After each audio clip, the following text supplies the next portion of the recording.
era omuntu warokoka si wafuuka omukristaayo ayita mu process gye bayita spiritual growth n'okula mu mwoyo. Era bw'otandika okugamba omwana eyalokose ejjo nomugamba nti oli mukristaayo oba olimba oba omulimba kubanga akyalinayo ebintu emu ojja kukwesanga akyabba n'okubba naye yeetaaga kusomesebwa agende ng'akyuka. Omuntu bw'aba nga si mulokole omulokole ntegeeza ki eyawulya enjiri ey'obwakabaka bwa Katonda si naye ebyamagero enjiri ey'obwakabaka bwa Katonda kwenenya kwetukuza kuyingira mwani mu Yesu Kristo eyawulira enjiri n'asalibwa mu mutima gwe kye bayita to be pricked in the heart then n'akkiriza mu mutima gwe Yesu Kristo akola ki yafa n'azuukira neyenenya ebibi bye n'ayatwa nti Yesu Kristo omwana wa Katonda abeera omulamu n'abatizibwa amazzi amangi. Those are 5-fold steps z'omuntu ezireeta omuntu okulokoka.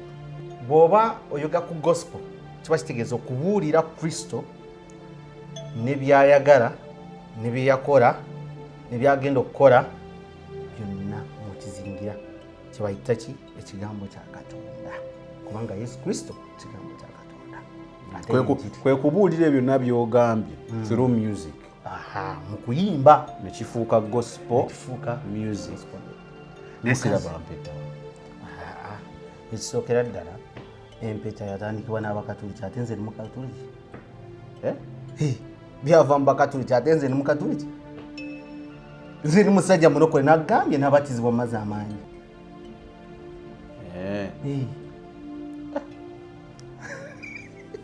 Era nze kankubule mukulu Sami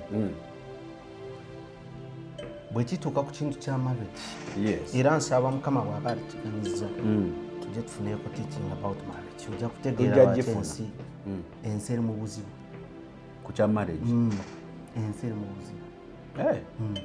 In fact wali omusajja nali muddamu bamwita Kalifa Aganaga mbu yali agamba mbu abalokole bajje abawandiikira ennyimba Aganaga awandiikira abalokole ennyimba abakoze kibi talent Katonda si yagimuwa. So si okuwandiika tekiri about talent kiri about the revelation and the anointing of God.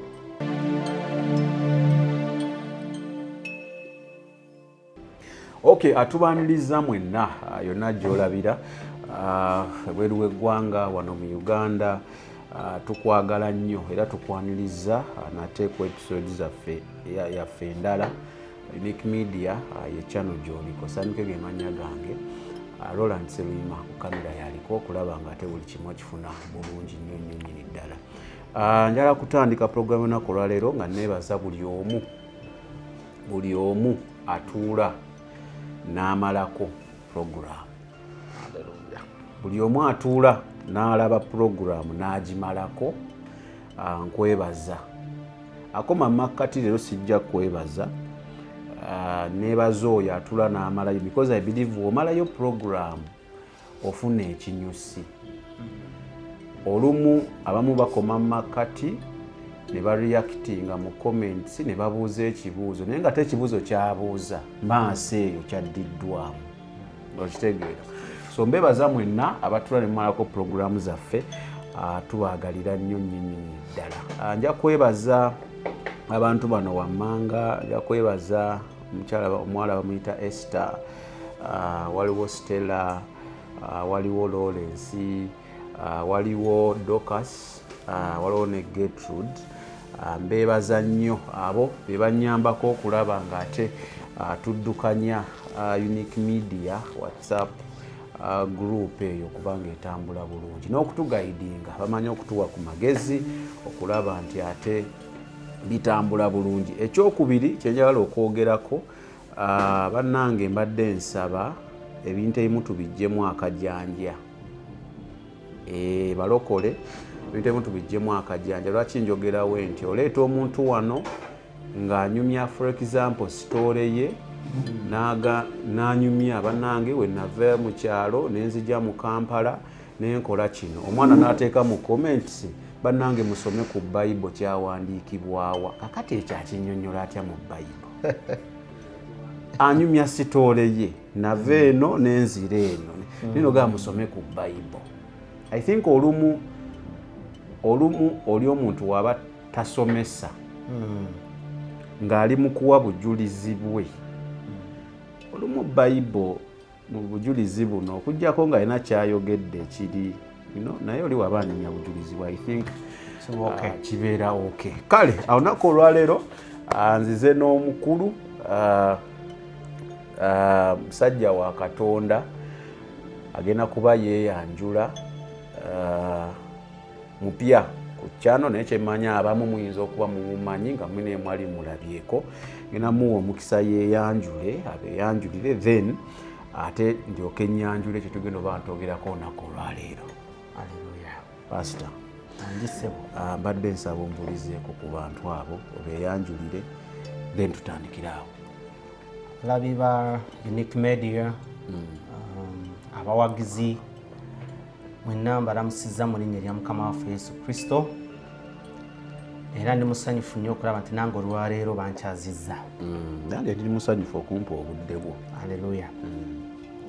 Erinnya lyange nze Redeemed. Redeemed. Ndi musajja yalokoka nakkiriza Yesu Kristo nenenenya ebibi byange nembatizibwa mu mazzi amangi mu linnya erya Yesu Kristo. Ekyamazzi amangi ng'okikkaatiriza. Kikulu nnyo. Waliwo alokoka nga tabatiziddwa. Okubatiza kwokka kwa mazzi amangi. Nga Mukama waffe Yesu Kristo bwe bamuyita. Waliwo beendaba agira mu kabakuli awo n'akugisaako wano. Ndowooza bali mu bulombolombo bwabwe. Omanye ebimu munnange babikola nga byabusamiza tojja bitegeera bya mwoyo. So omulokole omutuufu alina okuba nga yannyikibwa mazzi amangi nga Yesu bwe baamukola. Yesu Kristo. Obuweereza bugamba ki Pastor? Obuweereza nja kugamba si bwangu naye bulungi. Tufunamu challenges naye ate neebaza Katonda. Omanye ekkanisa ya Mukama waffe Yesu Kristo era yagamba nti ndizimba ekkanisa yange ku lwazi n'enzigi za geena tezirikola ki tezirigiyinza. So neebaza Mukama nti obuweereza butambula era ekkanisa eyitibwa Jesus Christ Church or Redemption Family abasinga gye bamanyi. Tusangibwa mu kibuga Kampala ku Discount Hotel on Juba Plaza 4th floor wetubeera era nebaza Mukama atoyedde omukisa. Mukuŋŋaana ku Sande kokka? Ku Sande kokka. Maybe nga tulina programs endala tuba tusobola okujja ku kifo kyekimu. Okay. Ebisoomooza kuba nkimanyi abasumba mulina ebisoomooza bingi. Abamu bibatwala ogenda owulira nga atandise okwogera oludikya byayogera oli si byayogera kati. Okusoomooza okwo mukuyitamu mutya? Kanjogere ku ggwe okuyitamu otya? Kwanjawulo? Kwanjawulo kubanga waliwo abasomoozebwa nga Mukama amulaze nti kyeyasooka okwogera kyali kikyamu naye kati tereeza ki tereeza ekkubo lyo tereeza doctrine kyewali osomesa kino kifu. Era tulabayoko n'ebintu ebimu byatereezebwa mu byawandiikibwa. Tulaba Yesu agamba nti mwawulira nti omuntu bw'akukola obubi nakole bubi kati nkugamba yagala akukola obubi. Oli wakuba eno mwagale kyusa ne side eno akole akube naye ako kazibu ab'omulembe guno simanyi oba mulokole gwali mukundaba. So okusoomoozebwa okufaanaganaku bwe kutyo bwe kuli nti kizibu nnyo okuba nti wayogera ekintu ojja ogamba nange luli nali nimba era wali omusumba omu gwe nalabye yagambye nali njogera obunage bw'obulimba naye atola ki kitwala amaanyi kitwala Katonda kitwala okutya Katonda ate kyavunaanyizibwa bayirawo ng'omuntu yena omuweereza ffenna tukola ensobi kubanga tulina ebintu bingi nnyo ebitugaidinga. Abamu batwalibwa abantu basobola okufoosinga n'osomesa badde otolina kusomesa abantu abantu basobola okubiirawo n'ogamba ku luno bwe naayogera ku kibi ky'okubba basajja banaaleeta ekimu kya 10 wano mbakuumye ntya wano bakole byenjagala kyokubba kankyesonyiwe kati okireka n'ogamba nange tukole tuweereze Katonda naye ng'oli alina loogi. Waliwo nadde ndaba YouTube channel omwami comedian alina byayogedde ebyankutteko neŋŋamba kyaki wano tutuuse yagambye alina kyaki gyayogedde naye sijja gyogera linnya naye ngeri sides eyo nansana nagamba nze simanyi ddembe musajja wa Katonda lyatuwa kati natandika okumenyaamenya abantu abali mu buweereza nagagwa okimanyi ffe ewaffe tuyina abantu nga baweereza bamaanyi mu kyaki naye nga balina amabaala ate baleete mu byekumi naye pasita atukumaakuma tabayinaako buzibu bali mu kisa neŋŋamba awe tutuuse. In fact omunawulya ng'agamba ku nsonga y'emu bwetyo nti yengeri emu gye tufuna ssente okuva mu bannamawanga. Nakiwulira nakiwulira ekyo naye ekyo kyabulimba era noono yakyogera olaba kati tuli mu kuzimba kyaki naye kati omwami ono erinnya n'alyogera omwami mumanyi alina ebbaala eryawera nansana naga be bamu ku bayimiridde mu kuzimba naye anyway eyo tuyitiddeyo obuyitizi tukoonako wano nawali okugjawo obuntu obumu. Oli mufumbo? Ndi musajja mufumbo omukazi omu w'amabeere ate nga mukyala. Naye lwaki mukisosa nnyo ennaku kino omanyi kati muli baabuuzaako oli musajja mufumbo nti ndi mufumbo naye kati owaayi ebintu byakyuseemuko kanziriremu oli muki musajja mufumbo w'omukyala omu ow'amabeere ate nga mukazi nesiraba mpeta ekisookera ddala empeta yatandikibwa n'abakatuliki ate nze ni mukatuliki byava mu bakatuliki ate nze ni mukatuliki nze ni musajja mulokole nagambye n'abatizibwa mu mazzi amaanyi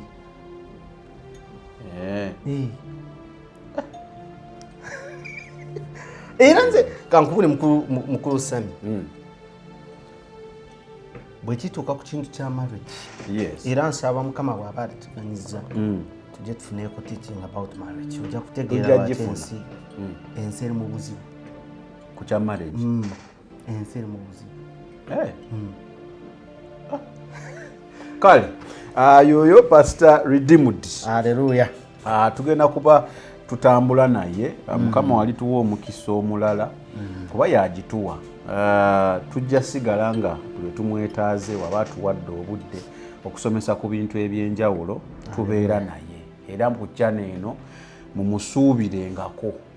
Haleluya. Nsaba guno gubeere nga gwe mulundi ogusoose okuggulawo ate emirundi emirala emingi guleme kusemba. Kale olunaku olwaleero njagala tutambuli twogere ku music, to be specific gospel music. Lwaki njagala gwe tuba twogerako oli musajja muyimbi wali oba oli musajja muyimbi muwandiisi w'ennyimba ate nkubayo okuvuga ebimu naye ate neeri wayimbirayokko enaliyokko mu nsi. Kakati ndina omuntu omutuufu eyaliko eri mu nsi najja eno kati mu gospel music. Kati bwe njagala tutandikira ekibuzo kyange kisooka, gospel music kinki? Gospel music ekisooka ddala bigambo bibiri, kimu music ekirala gospel. Kati kino kyekikola music gospel. So gospel kitegeeza enjiri eya Mukama waffe Yesu Kristo. In fact Yesu Kristo yenjiri ye gospel. Yesu Kristo. Kati bw'oba oyoga ku gospel kiba kitegeeza okubuulira Kristo ne byayagala ne bye yakola ne byagenda okukola byonna mu kizingira kyebayita ki ekigambo kya Katonda kubanga Yesu Kristo kigambo kya Katonda kwe kubuulira byonna by'ogambye through music mu kuyimba nekifuuka gospel music. Yes. So okwata olunyiriri for example osobola okuleeta ng'olunyiriri nti professing themselves to be wise they became fools. N'oyimba ekyo n'obuulira enjiri n'osomesa abantu n'olagula okuyitira mu music ye gospel music kyebayita gospel music. Era omuntu yenna singa ayimba oluyimba nga teruli mu kigambo kya Katonda oba nga teruli nga Kristo Yesu eyo teba gospel music. So senga ndi eno n'ennyimba yonna gye ndi siri mulokole n'ennyimba oluyimba naye nga nange ndujje mu vaasi omwo mu Bible nenjiyo oluyimba okuva mu vaasi mu Bible olwa Yesu. Does it make me a gospel artist? Osobola okuba gospel artist naye not gospel minister. Don't worry speed. Osobola okuba artist kubanga artist kitegeeza omuntu alina skills. Waliwo kinkubuuza tulina abantu bangi abayimbi nabo baba bamanyi betugamba nti ab'ensi simanyi lwaki tubayita ab'ensi kino kyo jja kinnyonnyola because ndaba ffenna tuli mu nsi naye tetuli bansi abamu newankubadde tuli mu nsi kale ojja kinnyonnyola betuyita ab'ensi olumu wansi newayo batukubirayo obuyimba bwa Katonda so kibafuula okubanga ne mu gospel eno bagwayo anti Katonda kikubanga n'abamu omanyi tulina bakatonda ab'enjawulo waliwo n'abamu abayimba Yesu naye nga bategeeza false Christ. Kasi buli agamba nti ayimba oluyimba lwa gospel ng'ayogeddemu Katonda nti oyo wa Mukama Yesu Kristo nedda. Abamu bayimba Katonda omulala. In fact essaawa zonna ebyawandiko bitugamba waliwo false Christs ba Kristo ab'obulimba. Kati omuntu asobola okujja n'ayimba oluyimba lwe kankwekyo okulabirako omuntu bw'abanga si mulokole bw'abanga si mulokole mulokole ntegeeza ki eyawulya enjiri ey'obwakabaka bwa Katonda sina ebyamagero enjiri ey'obwakabaka bwa Katonda kwenenya kwetukuza kuyingira mwani mu Yesu Kristo eyawulira enjiri n'asalibwa mu mutima gwe kye bayita to be pricked in the heart then nakkiriza n'omutima gwe Yesu Kristo akola ki yafa n'azuuka neyenenya ebibi bye n'ayatwa nti Yesu Kristo omwana wa Katonda abeera omulamu n'abatizibwa mu mazzi amangi. Those are 5-fold steps ez'omuntu ezireeta omuntu okulokoka. Ziziremu omuntu alina okusooka okuwulira enjiri eya Mukama waffe Yesu Kristo okuwulira kati bw'amala okuwulira n'asalibwa mu mutima gwe okuba cut n'owulira nti olina deep sorrow of what you are in oli mu kibi tonaba kulokoka omusajja ajja n'akufiirya n'owulira ng'osaliddwa mu muli n'owulira nga kikuyiseemu then bw'omala n'okkiriza okkiriza ti Yesu Kristo yakola ki yafa n'azuukizibwa mu bafu. Ekirala bw'omala okukkiriza olina okwatura kuno kulimu ebintu bibiri okwenenya ebibi byo wano yatwa ti Yesu Kristo ye mwana wa Katonda abeera omulamu kubanga mu kwatura mulimu amaanyi then n'obatizibwa mu mazzi amangi mu linnya erya Yesu Kristo kubanga lye linnya erya Kitaffe n'Omwana n'Omwoyo Omutukuvu. Abasinga balowooza nti babatiza mu linnya erya Omwana erya Kitaffe n'Omwana n'Omwoyo Omutukuvu naye bayogera linnya erinnya ye Yesu Kristo kubanga Yesu Kristo ye Taata ye Mwana ye Mwoyo Omutukuvu. Awe tugambira amiina. Era omuntu yenna okugamba nti yayatula bwatuzi nga tannabatizibwa naimya n'agamba nti nze nalokoka lwakwatula bwatuzi nali ku TV mbagamba kwata ku TV tugamba nti Yesu olwaleero ndokose tewaliyo omuntu yenna yalokoka bwatu byawaliwo taliyo. Bw'ogenda mu byawandiikibwa ekkanisa esooka ya Mukama waffe Yesu Kristo tandika mu bikolwa by'abatume Acts chapter 2 omusajja bwe yamala okubuulira enjiri n'abatume bano kubanga on the day of Pentecost n'abuulira enjiri mbubali ne bawulira nga basaliddwa mutima gwabwe. Acts chapter 2 verse 37. Onyo lwa 38 n'abagamba kika nsomeko abantu bayinza okugamba ayina obuzibu oyo pastor alimba.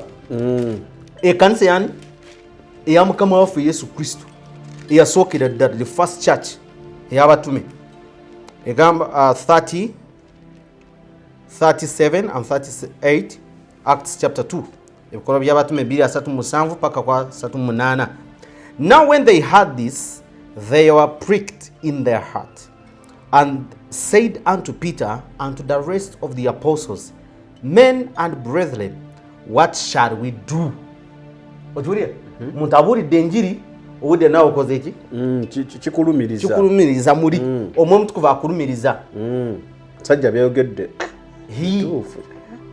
nkikulumiriza. Oli ku street katugambe wadde oyitaayita bano ababuulira n'omugamba musajja wa Katonda nkole ki nga bano bwe bakola tukole ki kati okulokoka. In other words, kati omusajja abagamba bw'ati 38. Then Peter said unto them, Repent and be baptized every one of you in the name of Jesus Christ for the remission of sins, and ye shall receive the gift of the Holy Ghost or Holy Spirit. Ntumwenenye mubatizibwe buli muntu yenna mu linnya lyani Yesu Kristo olw'okugibwako ebibi byammwe munaaweebwa n'ekirabo eky'omwoyo omutukuvu. Era Yesu kyava agamba Marko 16:16 nti akkiriza n'abatizibwa yalirokoka. Wempulira ekigambo kya Katonda ku TV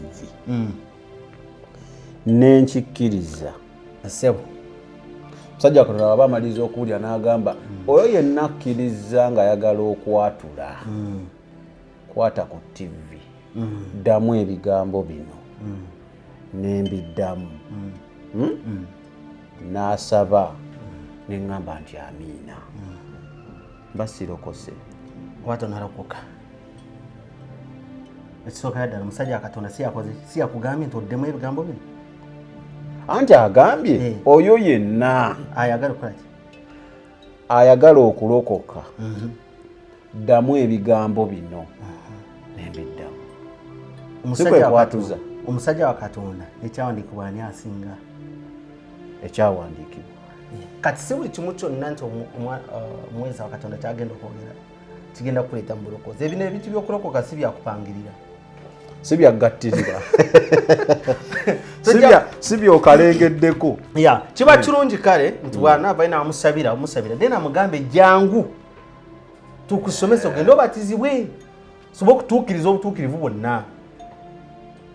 Ate wenjatula neŋŋenda nembatizibwa mba sirokose. Okwatula nti kwe kwenenya ebibi byo ekyo kirungi nga nzizeemu bino nga bwe batugamba. Anti omanyi obuzibu obuliwo nti abantu ennaku zino ekkanisa eyagala kutambulira ku nzikiriza ezimu z'abantu. Pastor aleetayo ekintu n'akiteeka awo abantu ne bakikkiriza nekitandika okubeera doctrine. Oba kitegeera? So nze njagala nnyo tutambulire ku byawandiikibwa byebisobola okutuwa guidance. Yes. So I think kiba kirungi nnyo omusajja Katonda ayinza okugamba byanakugamba byonna naye mugambe nti naye byongamba byo biririddawa tubikule tusome biriruddawa wano kubanga wano kigamba kiti yakulaga ebyo byakugamba okugamba nti kwata erinnya lyange olijje mu kitabo ky'okufa olwandike mu kitabo ky'obulamu kiririddawa tekiriyo kwata erinnya lyange yakulage wajja essaala eyo tewali buzibu omanyi kankubule kino nga bakyogera Mukama buddamu bino muge erinnya lyange mu kitabo eky'okufa oliteeke mu kitabo eky'obulamu tekiriyo. Ebyo byebintu bye twogera naye nga tetulina scripture proof. Yes. Pastor Redeem. Era kwetaaga nja kunoonyaako tugende mu details. Bwe tugenda mu doctrine. Ekyo in fact ebyo natubitandikira ku doctrine ya salvation. Ne tulaba omuntu yalirokosa ati. Okulokoka si mateeka kisa na kukkiriza. Okitegeera?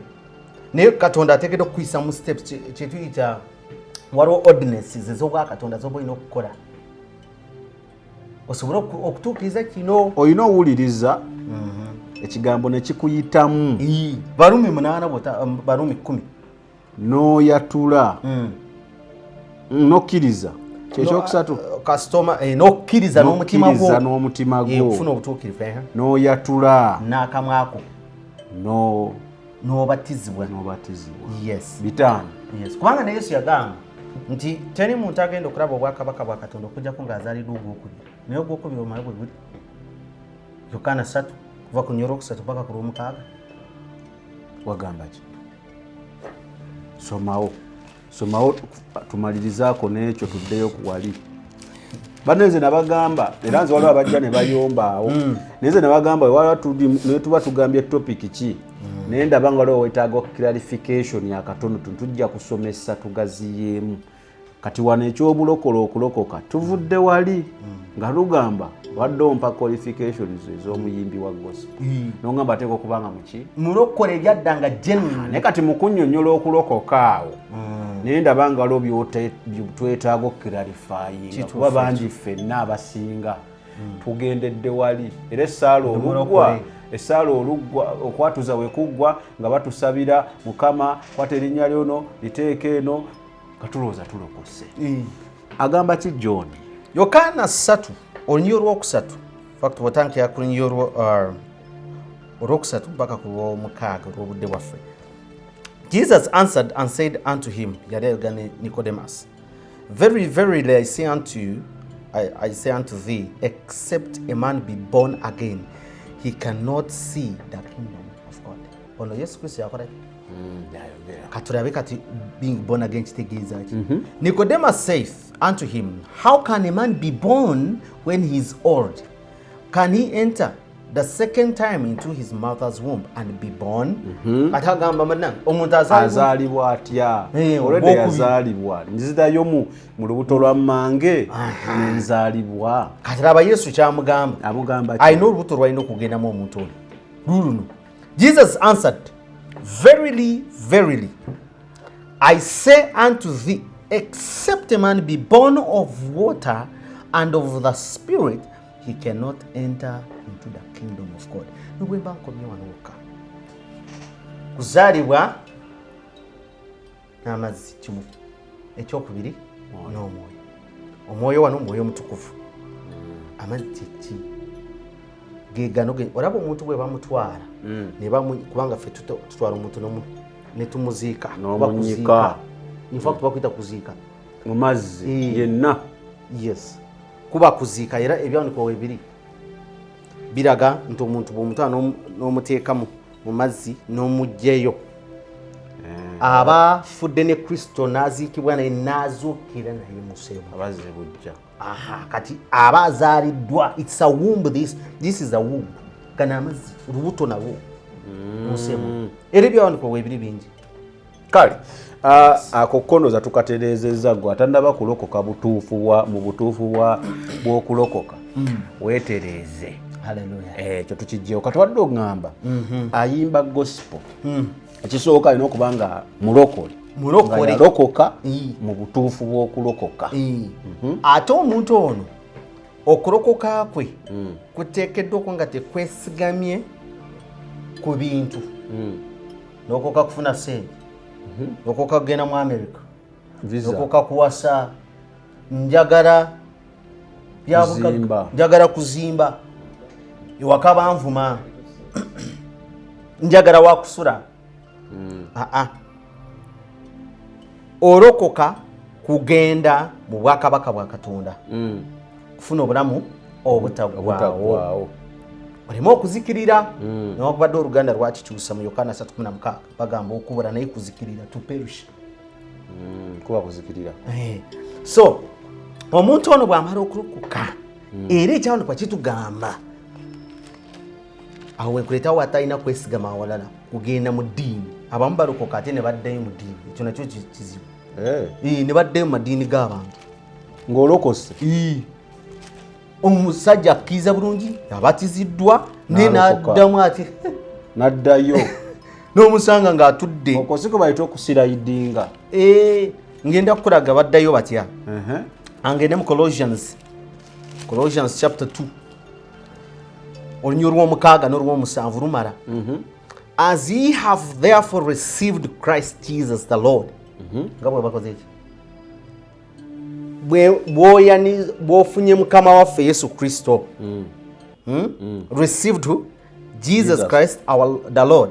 So walk ye in him. Kati tambulira mu ye. Tambulira mu ye. Si mu ddiini yo. Todda bino ebyempulira nti ze nalokokera mu Advent. Nalokoka naye nkyali mu Katuliki ne mu Protestant. Omanyi baatulimba aba Protestant. Mbu ba Kristaayo. Si ba Kristaayo. Bawakanyi. Bawakanyi. To protest. Kitegeeza okwagala bawakanya abakatuliki.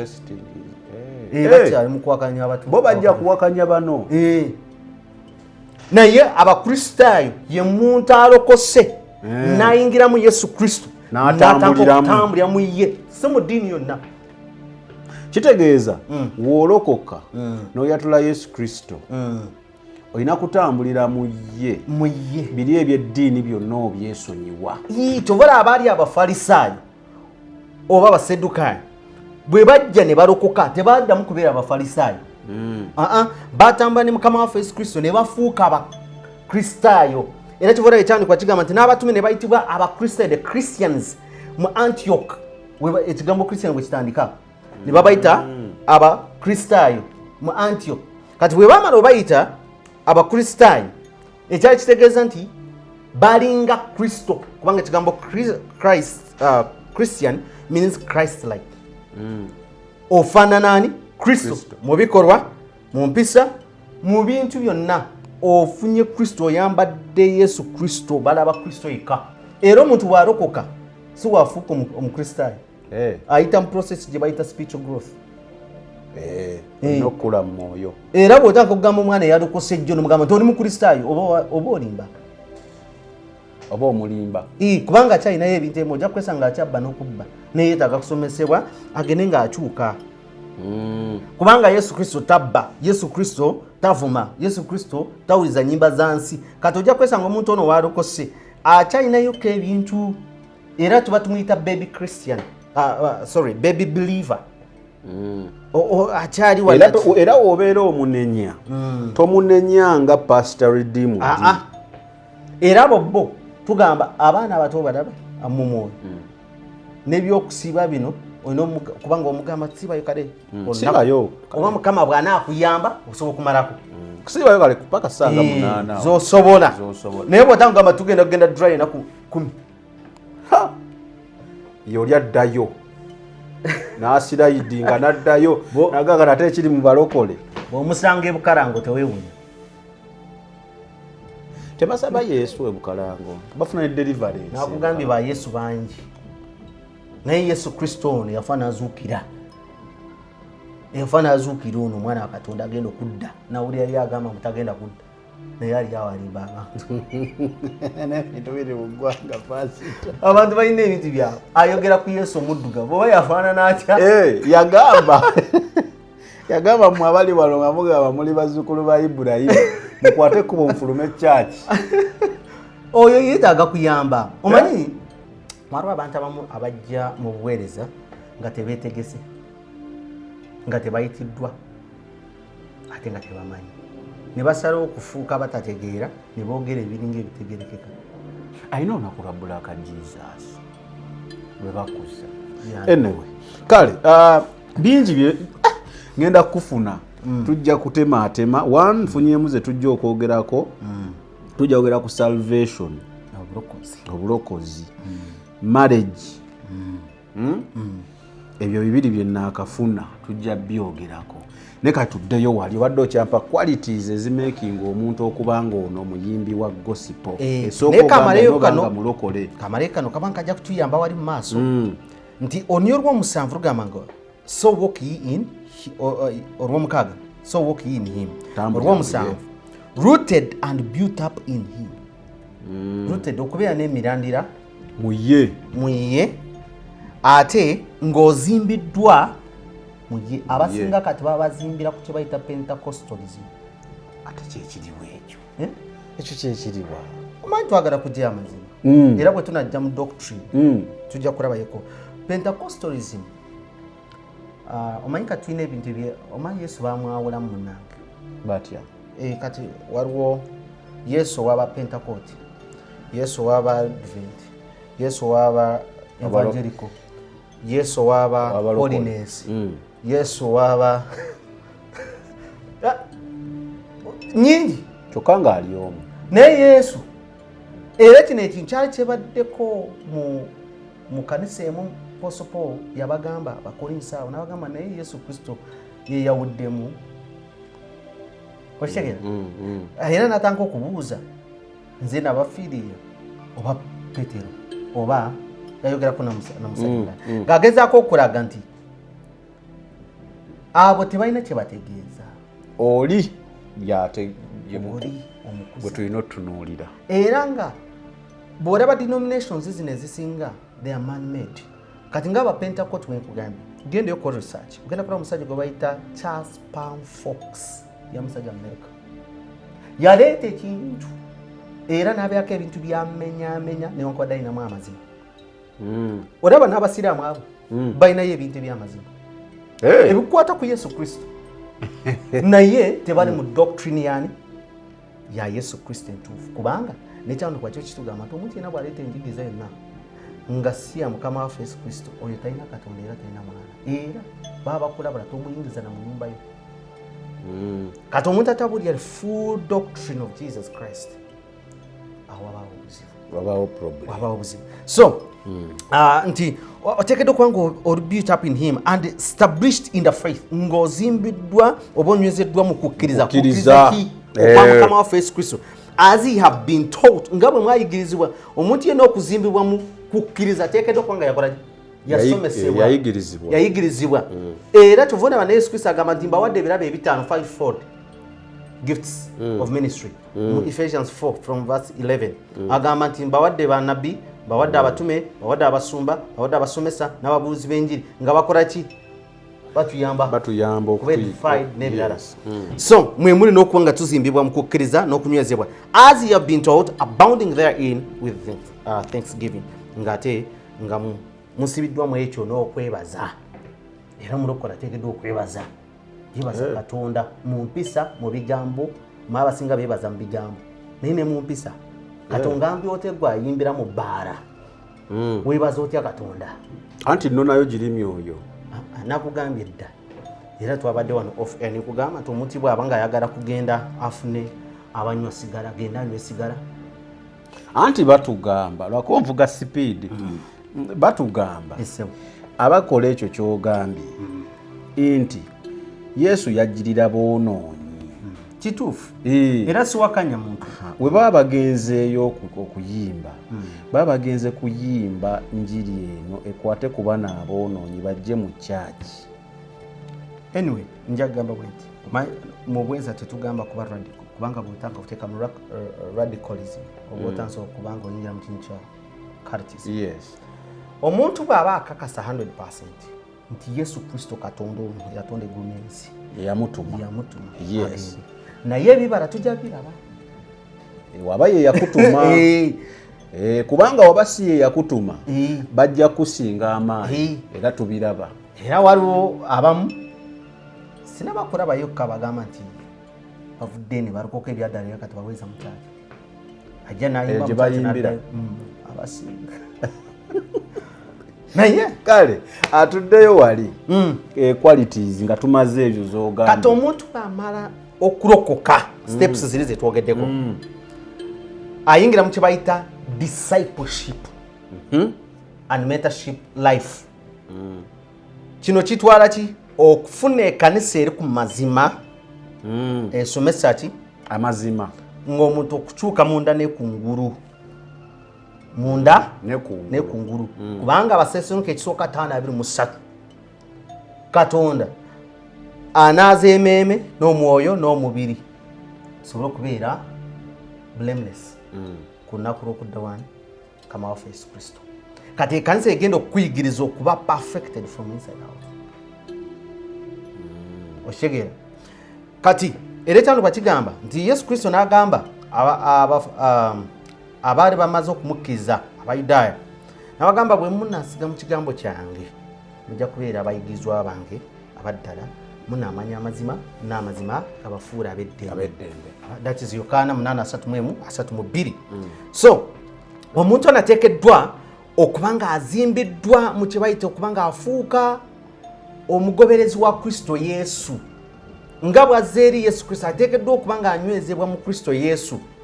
Osegere? Naye obuzibu obuliwo omuntu bw'alokoka bw'ati. Bamugamba nti katandika okole oyimbi. Era nga akubirawo akayimba. Akubirawo akayimba. Naye talent oba ekirabo gift eno oba oteekeddwa okuzimbibwa kubanga veso nkulu gwagenda okuba nga oyimba. Oteekeddwa okuzimbibwa. Yesu Kristo yali Katonda awedde emirimu mu nsi. Is God revealed in the flesh. Naye ekyandikwa kitugamba mu Luka 2:5. Emabegaawo abazadde be bajja ne bamunoonya. Bamusanga mu yeekaalu ng'alina ebintu byakola. Osegere? Mbu nakkirira nabo. Era alina ebigambo byagamba Maria n'abijjukira. Mary remembered. Yagamba nti tokimanyi nti nteekeddwa okuba mu nnyumba ya kitange nga nkola bizinesi ye. Osegera? Kati mbu oli n'akiwulira mu mutima gwe. Mary bwe baali bakkiriye kyandikwa mu Luke chapter 2:52 ngamba nti then he increased in stature, wisdom and favor with God and men. Nakula muti stature kyekikula ndowooza. Stature kyekikula mu mubiri like myaka n'omubiri. Then ne mu magezi. Jjukira Yesu Kristo Katonda awedde emirimu era ye wisdom of God okusinziira ku byawandiika. Yesu Kristo ne bakulaga nti naakola ki nayeeyongerako then okufuna favor eri Katonda n'abantu. Kati omuntu yenna nga tanaba kuweereza waliwo ebintu ebimu bye tuyita mu training eyo preparation, tugiyita preparation time. Nti kyagenda okukola ki okwogerako abeene ng'akimanyi akitegeera si byakwimya n'oyimba oluyimba nga ze tugenda okwogerako mu maaso nti stand fa tuli omuceere. Kati stand fa tuli omuceere mwana yakuba tune era neewuunya waliwo promota omwe yansesa Yesu akola ebintu bye naye bannaaye aliwo omwana ayimba oluyimba nga lwa gosipo naye yagaye sitaani afe tuli omuceere. Neweebuuza message kyawo. Message ki? Kasa akuto ebigambo n'abituuza mu beat. Omanyi obuzibu bw'abantu ennaku zino amatu gaabwe gali nnyo ku beats okusingira ddala. Kidongo. Naye ate waliwo ebikola oluyimba newankubadde beats mweziri. Waliwo ebikola oluyimba nga terunaba kufuluma. Tuteekeddwa okutunulira producer eyawandiisa oluyimba yani. Omwete n'abamu omunange nawudde mbu bagenda in fact waliwo omusajja nali muddamu bamwita Khalifa Aganaga. Mbu yali agamba mbu abalokole bajje abawandikira ennyimba. Aganaga awandikira abalokole ennyimba. Abakoze kibi. Talent Katonda si yagimuwa. So siti. Okuwandika tekiri about talent. Kiri about the revelation and the anointing of God. Si talent. Ankubuulire. Omuntu ayinza okuba nga mutamiivu. Najja n'abuulira. Naye tekitegeeza nti aliko amafuta ga Katonda okubuulira. Newankubadde Katonda asobola okukozesa omutamiivu for once. Not like nti amukozesa buli kaseera. Yes. Kati abantu bwe batyo bano abawandiika ennyimba z'ensi. In fact bwe tuuka mu gospel writing nti ojja kulaba nti waliwo abawandiika nga abalokole byaddala nga ye tawandiika na nnyimba za nsi. Taziwandiika kubanga mulimu abalokole nga bawandiikira abayimbi b'ensi ennyimba. Yes. Mulimu abalala ababbaaki nga abayimbi b'ensi. Mulimu n'abayimba neki n'ab'ensi then waliwo abalala nga bo si balokole naye lwakuba balina ekirabo ekyokuwandiika ajja n'awandiikira owa gospel limba oli n'alutuuza muti mu beat ekyo kikyamu omanyi kati kankubuli kimu onzijukiza ekyokuwandiika ekyo if I'm wrong banantereeza sometime back omuyimbi wa gospel sooka ojjawo kano nga sinnaba kukyogerako nzikirizibwa oyimba ku laavu God is love ati waliwo obuzibu era nina oluyimba about love. God is love. I can sing about the love. Era no bwe kituuka mu marriage you can sing about love in a way nga togulumiza mukyalo oba omwami naye nga ogulumiza Katonda mu bufumbo bwo. Ebyo byowulidde oba ebyogeddwamu episode eno si birowoozo bya Unique Media nga channel awamu n'abagikulira wabula birowoozo by'abantu ssekinnoomu mu kiti kyabwe.